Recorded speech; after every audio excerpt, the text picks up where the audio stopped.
নওয়াপাড়ার ৪ নং ওয়ার্ডে Roman jute মিলের মালিক মোহাম্মদ আলী কাশারির বাড়িতে বোমা হামলার ঘটনা ঘটেছে। এই ঘটনায় কোনো হতাহতের ঘটনা না ঘটলেও এলাকায় আতঙ্ক বিরাজ করছে।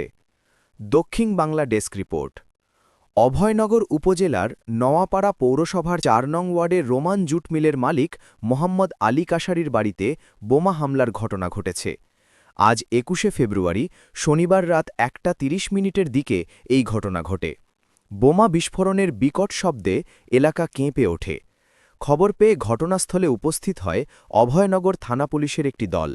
পরে সেখানে অভয়নগর আর্মি ক্যাম্পের একটি দল উপস্থিত হয়ে তদন্ত শুরু করেছে। ঘটনাস্থল থেকে বোমার আলামত সংগ্রহ করেছে থানা পুলিশ।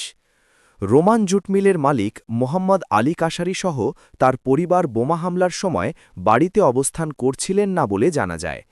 বোমা হামলার ঘটনা সম্পর্কে মোহাম্মদ আলী কাশারির ছোট ভাইয়ের ছেলে সজীব জানান, ঘুমাইছিলাম, আমরা মনে করেন যে হঠাৎ করে 1টা 30 অথবা 31 এরকম 2-1 মিনিট আটপিস হবে, হঠাৎ করে বিকট অনেক শব্দ হয়েছে। শব্দতে আমরা সবাই আতঙ্ক হয়ে বাসার মহিলা বাচ্চা কাচ্চা যা ছিল সবাই ভয়ে অনেক কান্নাকাটি করেছে। এবার আমরা চাচারা সবাই একসাথে বেরোলাম। বের হয়ে আসার পরে দেখলাম এই জায়গা সব মানে ধুমা ধুমা হয়ে আছে। তারপরে চাচারা তো কেউ বাসায় থাকে না, মানে ঢাকায় আছে। তো চাবি থাকে আবার কাজের মহিলার কাছে, তারে ডেকে এনে আমরা গেট খোলাই, পরে দেখি যে ভিতরে এরকম মানে চিহ্ন হয়ে পড়ে আছে, আর এই জায়গা অনেক ধুমার মতন বারুদের গন্ধ বেরোচ্ছিল এবং ধোঁয়া উঠতেছিল অনেক। এই ঘটনা সম্পর্কে অভয়নগর থানার ওসি তদন্ত মোহাম্মদ জাহিদুর ইসলাম বলেন, এখানে আমরা সংবাদ পেয়ে তাৎক্ষণিকভাবে আমি আমার সঙ্গীয় অফিসার ও ফোর্স সহ ঘটনাস্থলে চলে আসি। চলে আসার পরে আমরা ঘটনাস্থল পরিদর্শন করি।